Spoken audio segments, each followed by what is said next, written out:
It's not too far removed from what we read last week with the house of Micah, and there are going to be some definite parallels to that, but just a different situation here in Judges 18. Once again, this is the second time in Judges 18:1 that it starts out, in those days there was no king in Israel. And once again, the Bible, when it has repetitive verses or repetitive passages and things, it's not just put in there for extras. It's very important to note that there was no king in Israel. There was no leader. The Lord still wanted them to just follow God and wanted the children of Israel to follow God, but it says right in there was no king in Israel. Every person was doing what they wanted.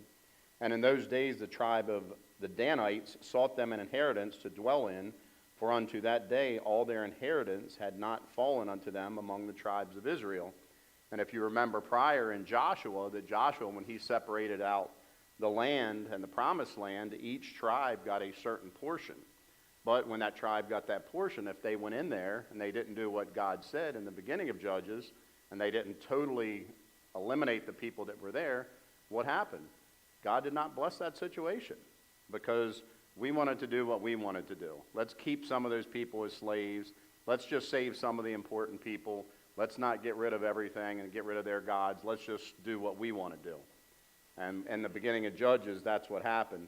So the reason that the Danites were seeking land outside of where they were is because their land was in that valley that the Philistines were in. And you know that God just can't wipe out the Philistines, because he can't, right? No, he could if they would have had faith in him and said, we're just going to go take that land because that's what he promised us. They wouldn't have had to go out and look elsewhere for their inheritance. But it said they had not fallen unto them among the tribes of Israel. And in verse 2, and the children of Dan sent of their family 5 men from their coasts, men of valor from Zorah and from Eshtaol, to spy out the land and to search it.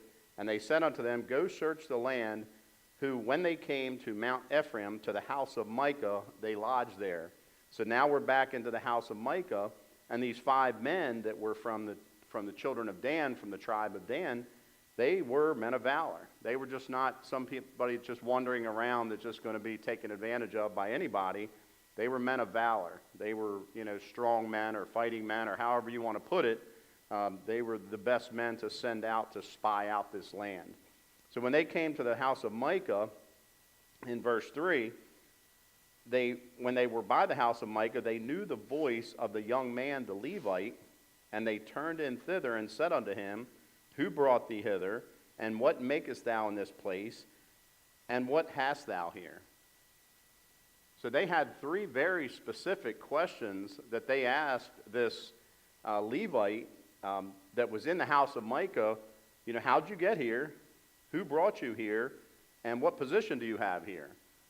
So they want to know right out of the gate, who are you? What are you doing here? And how'd you get here and everything? And if we remember from last week, when this person became the priest, who made him the priest? Micah did. Pastor and I had a conversation after Sunday school, and it brought a couple things to my mind.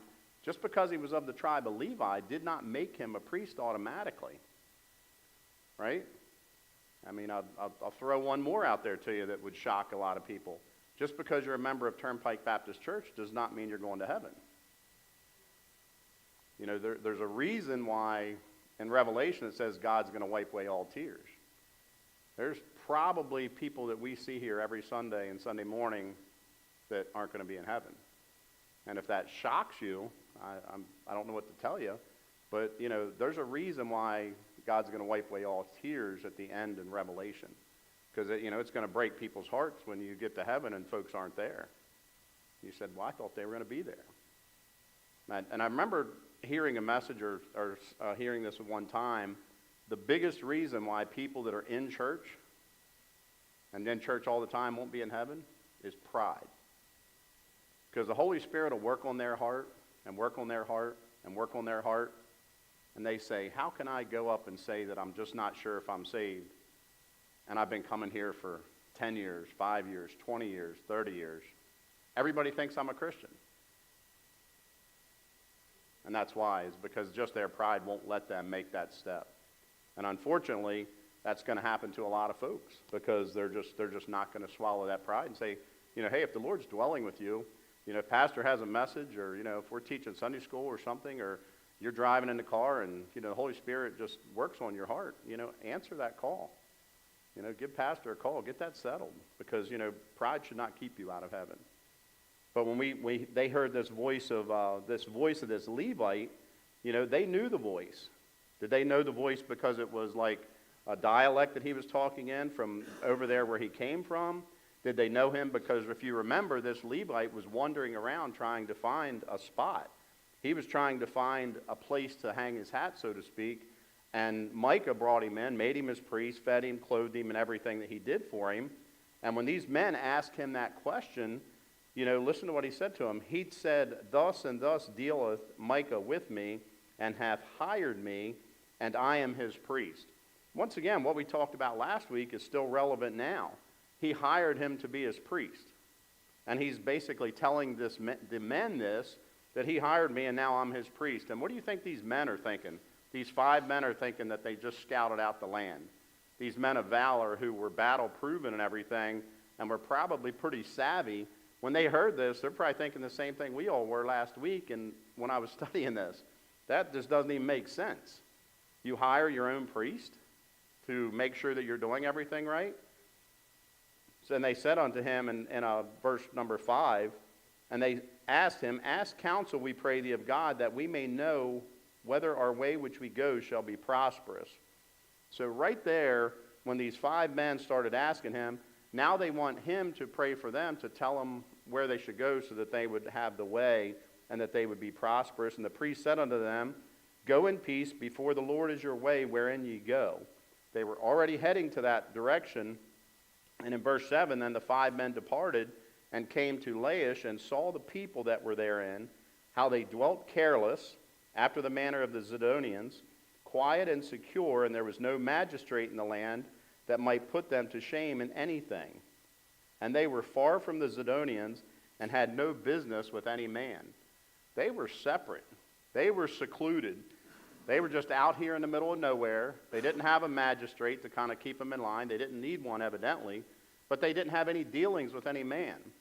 If you remember, a lot of these cities and a lot of these places that were, on trade routes were very, very busy. This place was out of the way. They were secluded.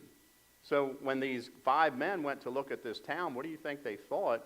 That they were scouting out this land for the tribe of Dan for somewhere to live. They were probably like, we found a spot.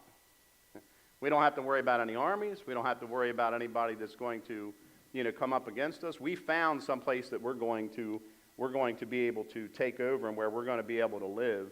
And when they saw, this city, and they saw that the careless manner after the Zidonians, what do you think that careless manner would equate to today, if we had to say that? Does anybody leave their doors unlocked? Yeah, we do. But with the dogs and everything else, if you come in the yard and you pass all the deer bones and the dogs and everything else to get into the house, you're not mentally stable anyway. But most of us lock our doors, right? When we go to the store up the road, do we leave our car unlocked when we get out and go into the store? No, sometimes. If you're on a motorcycle, maybe. But if you don't, you're asking for trouble. You leave the door open and they get broken into and burglarized and the police show up, what's the first thing they're going to say to you? You didn't lock your doors? I don't even know from an insurance company perspective how much they'll cover you if you left the door open. But those things, these guys, they saw these people and they're just dwelling in a careless manner. Like they're just not paying attention. It would mean they have no scouts looking out for, the folks that would come in to do them harm, or maybe even like these 5 that are scouting them out to try to take them over. And in verse 8, and they came unto their brethren to Zorah and Eshtal, and their brethren said unto them, What say ye? What did you find out in this land? What did you find out when you were scouting these people out? And they said, Arise, that we may go up against them, for we have seen the land, and behold, it is very good, and are ye still? Be not slothful to go and to enter to possess the land. When ye go, ye shall come unto a people secure, and to a large land, for God hath given it into your hands, a place where there is no want of anything that is in the earth. Now, when I read that, once again, my imagination is just flowing huge on this. When they came up onto this land, what did that land have when they said there would be no want of anything that's in the earth? I got to remember, back in those days, there weren't grocery stores to go to. So what did this land have? Did it have water? Did it have food? Pastures? Did you say pastures? Or pastures for the animals to graze on? What else would it have to have? Maybe woods, a lot of woods where they could build things. Had, yes, sir. Had what? Food, yes. Many food types probably. Probably had animals around to where they could, hunt the animals. Then they would have the furs. All the things that said you would not want for anything. So when they were scouting out this land, they weren't just looking at the city and what that city could do for them, but the very large land, a lot of acreage, a lot of water coming through, a lot of woods where we can build our houses. It also has rocks and things where we can do other things. And, they did a thorough job of scouting, and then they came back and said, let's go. Don't be slothful, don't sit here and talk about it a while. You sent us out, let's go and to possess the land. And that is what God did when he promised them the promised land anyway. He said it was a land flowing with milk and honey. The honey is coming from the bees, and the milk is just coming from the cattle and different things. So a land flowing with milk and honey is exactly what God promised them back in Joshua's time. And in verse 11, and there went from thence of the family of the Danites out of Zorah and out of Eshtal 600 men appointed with weapons of war. So now these 600 men are armed to the teeth. They have all their weapons of war, and they are marching towards the city. And they went up and pitched in Kirjath-jearim in Judah, wherefore they called that place Manahath Dan unto this day. Behold, it is behind Kirjath-jearim. And they passed thence unto Mount Ephraim, and came unto the house of Micah. And once again, when they come into this mountain, they come into the house of Micah. Remember, this family of Micah was a wealthy family. So they're not dealing with one house. It's not like our houses where you have one. They had many houses, and if you remember in the previous chapter, Micah also had a house that he put his gods into. So when they're coming to the house of Micah, they're coming to a village that's in that area, and that's where they're going to go first. Then answered the 5 men that went to spy out the country of Laish, and said unto their brethren, Do ye know that there is in these houses an ephod, and teraphim, and a graven image, and a molten image?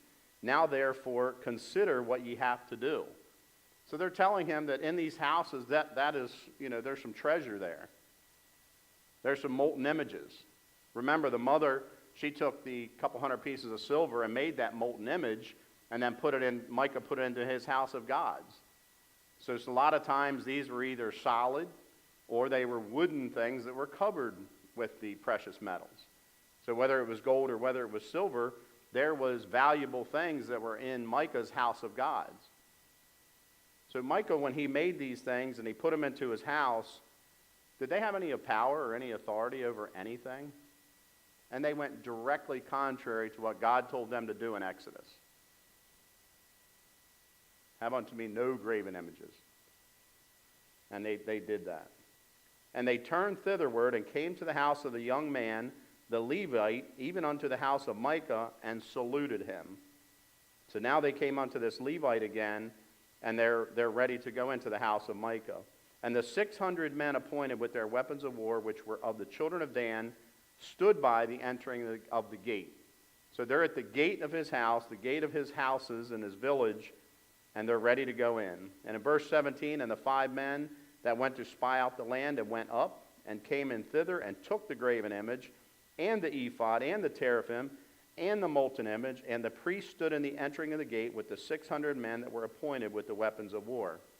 Do you think this priest was really loyal to Micah? Where was he standing at when these men came and Micah was somewhere in his village, in his houses? Where was the priest standing? He was with the 600 men that had the weapons of war and that were ready to take over and that had already taken the stuff out of the house of his gods. So what happens when you have that person that you pay to be on your side? I mean, has everybody heard of like a mercenary or somebody like that? Or a paid bodyguard? I mean, is a paid bodyguard sometimes going to be able to, you get in a situation where there's more people coming after you that's going after that they are, they might count the cost and say, I don't make enough money for this. I'm going this way. Now he is a paid priest that is paid to tell Micah, yes, you're doing a great job, Micah. No, that's wrong, but it's really not that wrong. You're okay. Don't worry about it. You know, and when you have somebody in that position that's paid and that's not really of God, then this is what's going to happen. So when they went in and they took it, and then they said unto him, in verse 18, and these went into Michael's house and fetched the carved image. Then the priest said unto them, what do ye? And they said unto him, hold thy peace, lay thine hand upon thy mouth, and go with us to be unto us a father, a priest. Is it better for thee to be a priest unto the house of one man, or that thou be a priest unto a tribe and a family in Israel? And the priest's heart was glad, and he took the ephod and the teraphim and the graven image and went in the midst of the people. So now the priest took all the stuff that Micah had in his house. And what did they do in verse 19 when they basically told him, would you rather be a priest just to one guy and his family, or the whole tribe that we have here? What were they doing with that priest right at that time? They were appealing to his pride.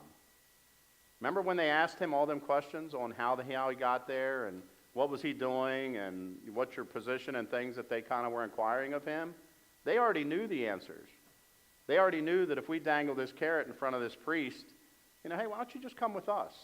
Now, instead of being a priest over here and just a couple, you know, family, even though it was a wealthy family, you're going to be a priest and a mentor and a father to all of our whole tribe that's coming. And they appealed to his pride.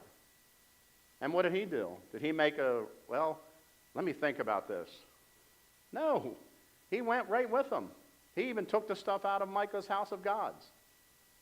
So he took the treasure that Micah had, and now he took all that and said, okay, I'm going to take this stuff too, and I'm going to go with you. And he went in the midst of the people. He wasn't on the outskirts. He was right there. Okay, I'm going to have my role right today, and I'm going to go right in the middle of the people. And that's what he did. So if we look at this in verse 21, so they turned and departed and put the little ones and the cattle and the carriage in front of them. So why did they put the people in front of them? Because they were going to take over this city. Why would they put the women and children and the cattle in the front? What's that? To protect themselves? Okay. You're thinking the right way. So, well, if they were attacked, then that means they would attack the women and children first, right? Yeah. So they just stole all this stuff from Micah and his house. The reason they put the women and children and the cattle up front, because the attack at that time was going to come from the back. It was going to come from Micah and his people. You just took all my stuff. You took all my treasure. And my priest that I'm paying to tell me that I'm such a good person. I want to get all that stuff back. So if Micah had a force, probably wasn't a force that we're going to see here in a few minutes to be reckoned with, but that's where the attack was going to come from. So when I first read that, I thought the same thing, Mary. I thought, yeah, why are they putting all the women and children up front? That's not Israel. You know, Israel's usually, the women and children are in the back, you know, even when they came out of Exodus. So what happened is, they were expecting Micah to come from the back, and sure enough, that is exactly what happened. And in verse 22, and when they were a good way from the house of Micah, the men that were in the houses near to Micah's house were gathered together and overtook the children of Dan.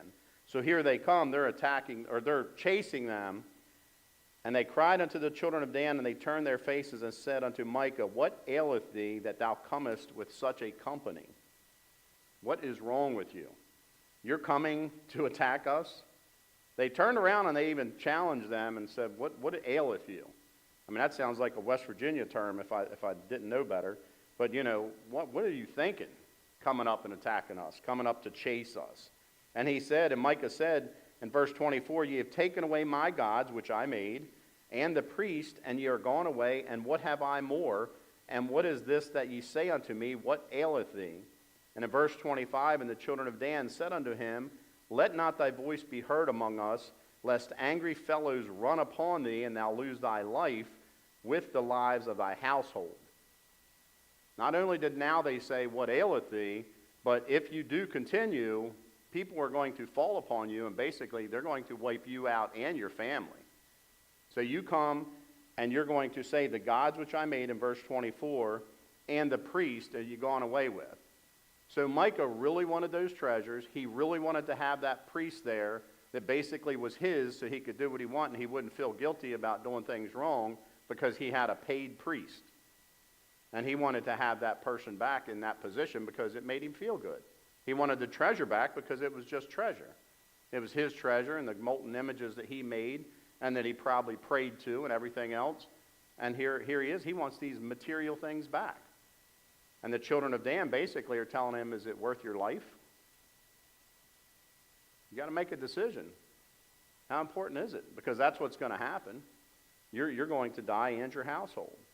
And in verse 26, and the children of Dan went their way, and when Micah saw that they were too strong for him, he turned and went back unto his house. So he saw that they were too strong. He gave up, went back. If these gods were true gods, and he was counting on the true God of Israel, it wouldn't have mattered how many people he had. He would have been stronger than anybody. But once again, he was putting his faith in those trinkets and ornaments and the gods that he made. They have no authority. They have no power. They're not able to do anything, and he did the smart thing. He turned around and went home. And that's what he should have done. And in verse 27, and they took the things which Micah had made and the priest which he had, and came unto Laish, unto a people that were at quiet and secure, and they smote them with the edge of the sword, and they burnt the city with fire. So they took over the city because the city basically had no fortifications. This was not a battle. This was just, they wiped out the city. If they would have done this in the beginning, they wouldn't have had to do it now. If they had done it when the Lord told them to in the days of Joshua, and when to go into the land and possess the land and wipe out the inhabitants thereof, they wouldn't have had to do this now and looking for a land, but they did it then. And there was no deliverer in verse 28 because it was far from Zidon, and they had no business with any man, and it was in the valley that lieth by Beth-rehob. And they built a city and dwelt therein, and they called the name of the city Dan, after the name of Dan, their father, who was born unto Israel. Howbeit the name of the city was Laish at the first. The last two verses of this chapter, and the children of Dan set up the graven image, and Jonathan, the son of Gershom, the son of Manasseh, he and his sons were priests to the tribe of Dan until the day of the captivity of the land. And they set them up Micah's graven image, which he made all the time that the house of God was in Shiloh. This was the timing of this, but then now Dan sets up the graven image and the molten image, and they do the same thing that Micah was doing, just on a larger scale, because now these molten images are for this part of this tribe of Dan that had moved over to this section of the land. So now that they set up these golden images and all the molten images and the things there, were they counting on the Lord to be their guide and to be their supplier and to be the one that was going to take care of them? Miss Betty was kind of shaking her head no. I agree. They weren't counting on the God. They were counting on God when it was convenient for them. When they went to the priest and said, tell us which way to go, when they were heading that way. And the priest, go that way towards that city. But they weren't counting on God for their things to do. They had the numbers that could take apart this village just because they were unarmed and they had no army. They had nothing. And they took the village and took it very easily and set it on fire. And when we look at this and we look at the children of Dan and we also look at Micah and things, it brought a couple verses to mind that I wanted to look at. And I know that on Wednesday nights we had gone over a couple of these, but a couple of them we haven't got to yet though, because they were all in Proverbs. Proverbs 21 verse 2. Every way of a man is right in his own eyes, but the Lord pondereth the hearts. Does that say what Micah did? I mean, if he's thinking, well, it's right to me, let me ask myself if it's the right move to hire a priest for myself and not talk to the people that were in his village and maybe those people that were the spiritual leaders I'm not going to ask them. If there's a questionable activity that you want to participate in, are you going to run it by pastor? Probably not. Are you going to ask that person that you know that is kind of like on your side anyway, and then maybe give them a call and say, hey, what do you think about this? And I don't know what it might be. But you're probably not going to run it by pastor and say, hey, pastor, what do you think about if I do this? If you're calling and asking anyway, it's probably not something you should be doing. But if it's something that, you want a yes person for, then you would be just like Micah. If we look at Proverbs and we say everything that we decide is right in our own eyes, we're going to find justification for it. We can justify anything we want because we're going to make it make sense because that's what we want to do. And what does that appeal to? That just appeals to us. Another, I kind of thought it was interesting a couple years ago, and how many people have been to like any kind of management classes where they teach you how to manage people? John? Do the bees need managing? No, they do pretty good. But if you've ever been to like a management class, it's kind of funny because they'll put you've done the group stuff, John, where they put you in the groups, and so they put you in a group, and they give you a task. And one of the ones that I always remember, they give you a task of you had to hold this hula hoop up with a thing full of balls and not let it down. And they said, make sure that nobody in your group lets it down. You don't realize that while you're holding this hula hoop up and you're trying not to let it down, that mentally you're trying to push it up, but really you're bringing it down to everybody else's level. Because that's what you do. And if you're left to your own device and they don't give you specific direction on things, and then one that I remember that applies to this is they'll put you in a group of people of about 4 or 5 or 6, and it's mixed, it's men and women, and they'll give you a task to do. And they observe from like outside, like they would be up on a podium or outside watching what was happening in these couple groups. You know what they're watching for? Who's in charge? Who's a follower? Who's an introvert? Who's a leader? And there's a lot of difference between who's in charge and who's a leader. Because the person in charge might not be the person leading. Because you'll have that person on the side going, yeah, that's not right. Don't follow him. I remember one particular thing where you had to get this race car to sit on top of this paper towel holder. And they gave you all the supplies in a bag, and you had to lay them out on the table and figure it out. So me being just a guy, I was thinking about how to launch that to the paper towel holder with a slingshot. And I got my entire group to go along with me, and I wasn't the leader. I just said, I think we should take a slingshot and we can just shoot it right to that hoop. And if we get to practice a couple times, we can do it. Well, there was string also in that bag that you could actually take and tie it, and you could run a trip line down and to go into the paper towel holder. And they came to my group, and there was a group of about 4 or 5 of us leaders in this thing, and they said, you're the only group that didn't try to tie that line and to go into that paper towel holder. And you know what everybody in the group did? They pointed to me. They said, well, Scott said this would work. And they said, but you all went along with him. And I was convinced it would work. It didn't. All 4 other groups were watching each other how to do that task. And they thought, well, that's the best idea. And I just convinced everybody that we could shoot this little bitty car into that paper towel holder. And we didn't. We didn't make it in there. But that's kind of like if you have counselors and you have people that are giving you ideas and things, listen. Should we listen to unsaved people when we are questioning things? No. Because they don't have the things of the Lord in their forefront of everything they do, correct? They're thinking of lust of the flesh, lust of the eyes, pride of life. Hey, if we do this, we can make more money. Forget about tithing or anything like that. We can just flat make more money. We can give you a title, nice big title. You'll be the president and CEO of whatever organization. A lot of people like those titles. You give somebody a name badge, you'd be surprised what it does to their ego and to their, I am whatever. Put your title on it. But if we think about this and we have, counselors and spiritual counselors, the Lord's going to try the hearts in Proverbs 21:2. In Proverbs 11:14, where no counsel is, the people fall. Very simply, where no counsel is, the people fall. But in the multitude of counselors, there is safety. if you have a multitude of counselors and they're telling you this is not going to work because we've done it before, we've tried it, this is not going to work, the people are going to fall. Proverbs 15:22, without counsel, purposes are disappointed, but in the multitude of counselors, they are established.